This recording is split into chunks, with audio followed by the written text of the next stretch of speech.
Dos instituts de recerca catalans han descobert una proteïna que ajuda les cèl·lules a dividir-se correctament. Aquesta investigació obre la porta a trobar en un futur més bons tractaments per a malalties tumorals.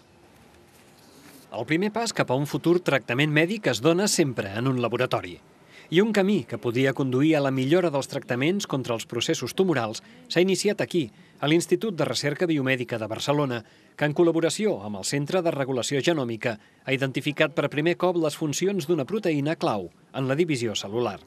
Es tracta de la proteïna anomenada NEC9, que s'ha demostrat necessària perquè una cèl·lula es pugui dividir en dues de manera correcta i eficient, repartint els seus cromosomes en dos grups iguals.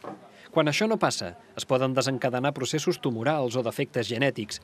Conèixer com funciona la NEC9 podria permetre, a llarg termini, preveure algunes malalties o fins i tot contribuir al seu tractament.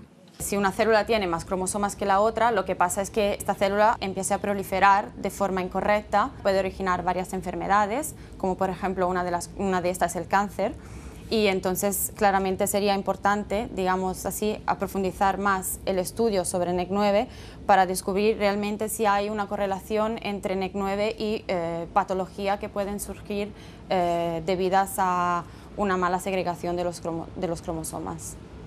La primera fase d'aquesta investigació ha durat 2 anys i els resultats es publiquen ara en una de les principals revistes internacionals de biologia.